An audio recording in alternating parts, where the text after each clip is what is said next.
Day 38. Still in the Walker Pass area. Last night I got to Spanish Needle Creek and it was only 18 miles in. But hold on a second. It's only 18 miles in, but on the way there I got hit by a little bit of weather. I showed you a video on day 36 of some hail, and it started with hail, and then as I went further north on the trail, turned into wet snow, and then went back to hail for a little while, and then went to rain. Raindrops were so big, like you could see them. They were like maybe dime size falling, and it just kept doing that for hours. So once I got to Spanish Needle Creek, it was pretty cold. Rain jacket was holding up well. Wind pants had wet out, so my pants were a little damp. So decided to pull in there, 17.5 miles, get warmed up, get some dinner, settle in for the night, and it pretty much rained all night. Luckily today, at least for now, get a little reprieve. See, we're walking up Walker Pass, and out up there is snow. So we're not in the desert anymore. When we started Walker Pass, we're about 50 miles away. Tried to get 20 yesterday, only got 18. So we're gonna keep moving to try to find a campsite tonight. And then tomorrow, hopefully we're gonna be in Kennedy Meadows and figure it out from there. Morning, day 39. We are full force headed toward Kennedy Meadows. And as you can tell, just came out of Walker Pass. We are completely out of the desert. Feels pretty nice. Been a lot of great water sources. Right as you come through this first section, the water's so clear. Have some questions about whether I even needed to filter it or not, but I did anyways. And today we're gonna hike about 6 miles, and we're gonna go to Grumpy Bear's and see if my packages are there. I know they're not, but I'm meeting one of my friends from work, and then I'm gonna try to figure out when my packages are gonna get here, because that's where all my snow stuff is. And once we figure that out, we're gonna head into the Sierras. Morning everyone, it's day 41. Had a 0 at Grumpy Bear's. I got up this morning and got some of their famous hiker breakfast with the giant pancakes. It was pretty delicious. There's a picture on my Instagram if you want to check out the pancakes. And just for the record, the pancake's not flopped on the bar. It's so big that it overhangs the plates. And today I got a ride back to the Kennedy Meadows campground. That's where I'd stopped at when I went and hiked with Matt and his wife Heidi. And we were going toward the Sierras. There's been a lot of fear-mongering, warnings, cautions, I don't know what you want to call it, about to get us into the Sierra now. There have been a few groups that have went in. I don't know of any that have got all the way through yet, but it's possible, but kind of sketchy. Been using words like full-on mountaineering skills and stuff like that. But what I was told at the outfitter was the first 40 miles up to where you get off the Lone Pine is pretty snow-free, and then you're gonna get into the snow and be there for a while. So we're gonna see what we can do and go as far as we can, and if it gets too sketchy, we're gonna turn around. And at Kennedy Meadows, got all my Sierra gear, crampons, ice axes back there, and got my bear can. And even with 2 liters of water, my pack is pretty uncomfortably heavy. But I got 6 days worth of food. I'm gonna try to go up Whitney. The report I heard was that a group cut the steps up there on the snow drifts. So we'll see where we're going from there, but won't have to worry about that. We're about 67 miles. So hopefully by then my pack will be a little lighter, won't have as much food, And after that, my plan is to go over Kearsarge Pass, get to the Onion Valley Trailhead, and try to get a ride down to Independence to get some more food and keep going from there. I'm going to try to take a little bit more video in the Sierra so I can post it for you guys. I purposely got a new SD card because this one is almost full. Only have like 45 more minutes of recording left. But I don't want to miss anything.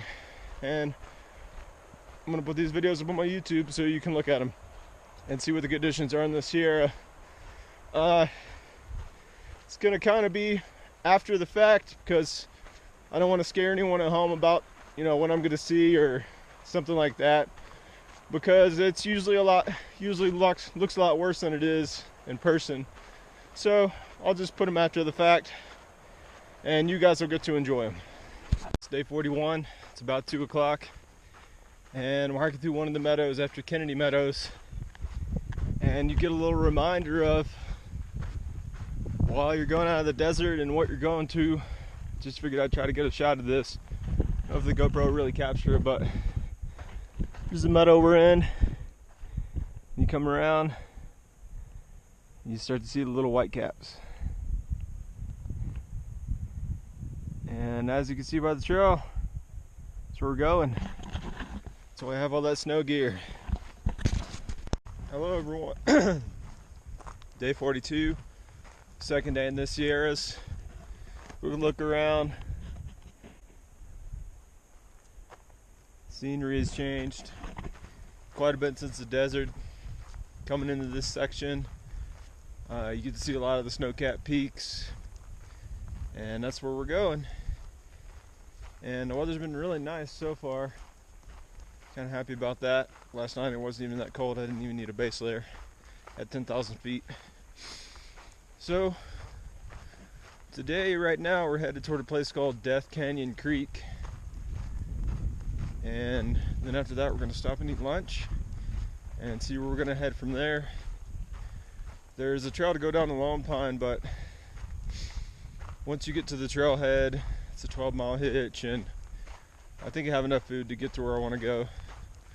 But we'll see from there.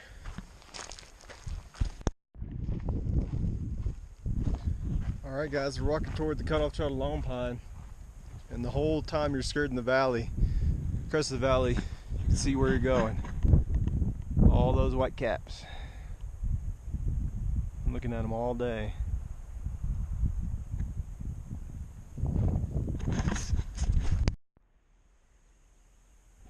Hey guys, good morning. Day 43, we're headed out of Trail Pass, and once we got up to about 10:07, we hit the white stuff, and that's why I'm not moving. Some of the trail looks like that, and some of the trail looks like that. We're just following post holes all the way across. We're almost up to Poison Meadow Spring. My plans for today probably going to be changed if the snow keeps being this deep, but we're just going to keep moving as much as we can. Right now it's still pretty hard, so I'm not post holing too bad. I don't have my spikes out yet, but this is the PCT in May at 10:07, and of course Whitney's at 14 something and Forster Pass is at 13 something, so it's definitely going to be full spikes, ice axe territory. But see when we get there. Afternoon guys, still day 43. We're headed down to Crabtree Meadows, and that's where we're going to camp tonight before we wake up tomorrow and see if we can walk up Whitney. And ran into some pretty deep snow drifts up above 11,000 feet, but started to go back down and most of the snow is going away.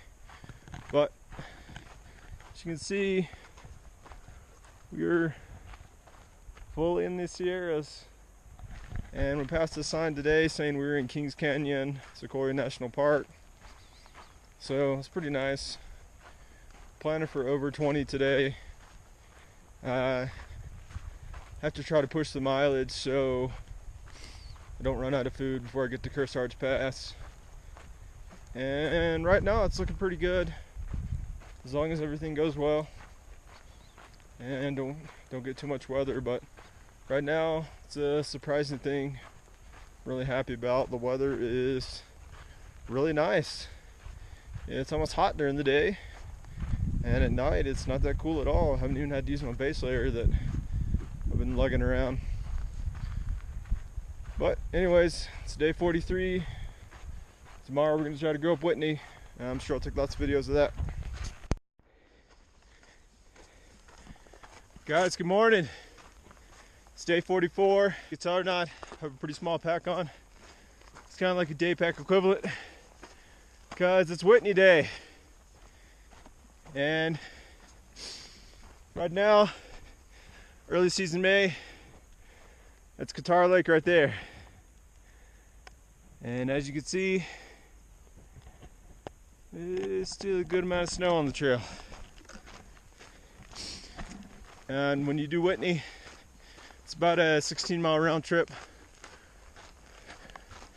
And it's early season, so the report people that did it yesterday was once you get to the spur trail, there is a large amount of post holing. So that being the fact, I wanted to lighten my pack as much as I could, give me the best chance of getting to the top of the spot, highest spot in the contiguous 48. So hopefully I'm gonna be able to take a video for you guys, and you're gonna be looking out over everything, because as you can see, we're already pretty damn high. Day 44, it's getting around lunchtime.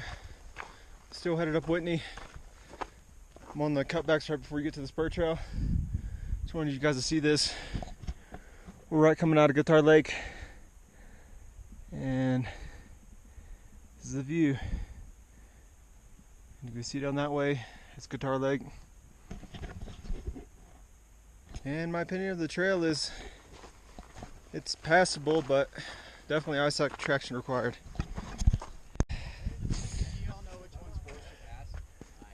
We finally made it to Mount Whitney summit. Of course, you hear some noise. Everybody's really excited. Saw the sign a minute ago. I'm gonna try to go find it. That's a little shelter. This is the view. Of course, there's a few other guys up here. I'd imagine full season when there's not as much snow, it's probably 20-30 people at a time. There we are, 14,496.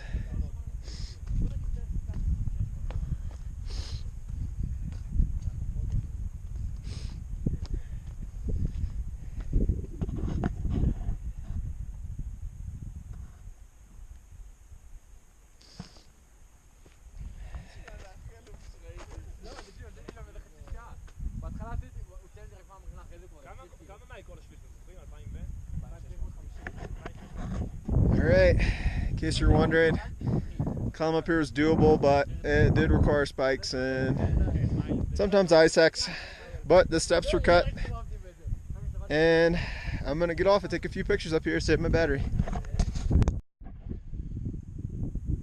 Alright everyone, we're coming down Mount Whitney. My first real experience with sliding, or whatever you want to call it. And there's a little slide right there. I just rode down the slide, and it was really fun, and you got some elevation taken away that I won't have to hike down. But the worst part about it is my pants are soaked now. My shorts are like a shovel going in there. So it was really fun. Hopefully it'll take some miles off, but I just wanted to show you guys that. Hey everyone, it's day 45. I'm in the Sierras. It's 9 o'clock and I've already walked through several hundred yards of trail that's full of snow, and also forded 2 rivers, and apparently there's more bigger ones to come. I mean, there's other larger rivers pretty soon that I have to go across. First one wasn't that bad, slow moving water. Second one was that one back there. I'm not sure what it's called. A little bit faster, but it was a pretty shallow spot right where the trail crossed. And there's a few coming up that, according to gut hooks, are pretty wide and fast moving. So if I get to one of those and I determine it's not safe, I'm just gonna wait for someone to come behind me.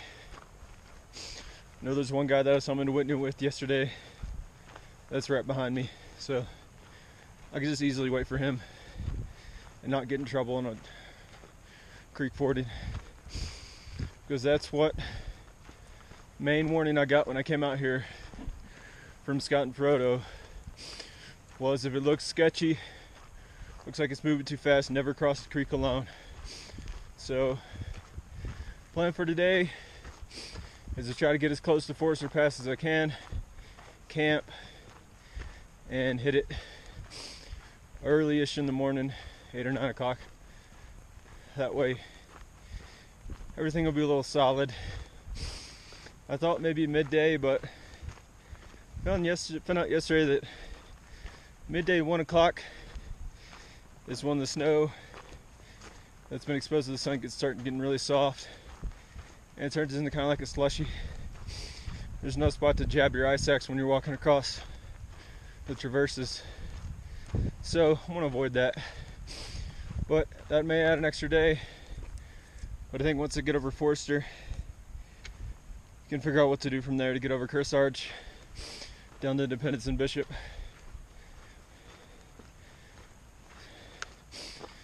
So far this year's have been a little tiring, early season, so it's helping with the creeks not being that bad because the melt hasn't happened that much. Obviously I'm walking over 4 foot of snow in some sections, but doesn't help with the snow getting over the passes or how cold the creeks are, because basically when your feet go in, they're numb and you got to walk across and then wring your shoes out, and I put my waterproof socks back on. That's what I've been doing for creek crossings. It's working pretty well. I actually wore them to go up Whitney. That worked really well too once I got to the post hole. And did my feet stay dry? Feet sweat a lot, so they weren't completely dry, weren't completely warm, but it was bearable to wear them in the snow post holing for hours. Coming back down Mount Whitney, Side Guitar Lake, there was a lot of post holing. So that's where we're at, and just give you guys a little bit of the scenery.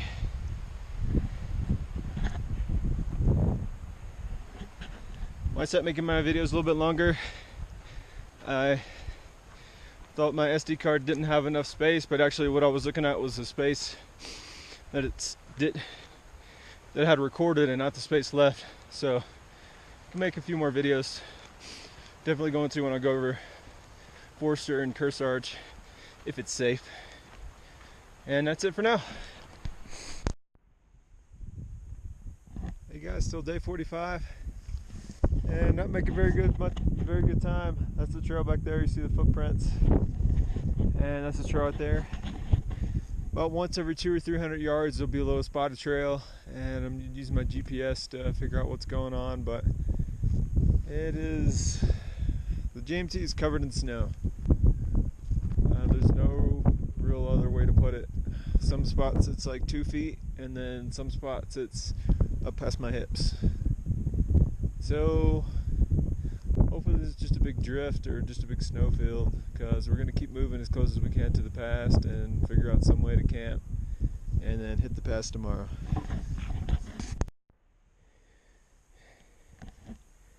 Good morning, everyone. We were headed up Forester Pass. It's about 9:30, and down there's where we came from. Came beside that lake, and I don't know if you can see the footprints there, but the first part of the trail up Forester Pass is covered in snow. But once you get up, I don't know, pretty far up, there's some super awesome trail maintenance, and they cut nice switchback shelves into the trail, and they're open, I guess because they get a good amount of sunlight.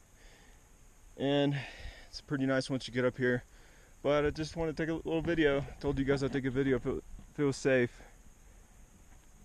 And it's going back down. So see you at the top. Here we are.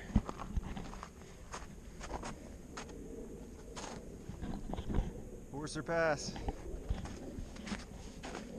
Let's look to the south. Sequoia. And this is looking to the north, Kings Canyon.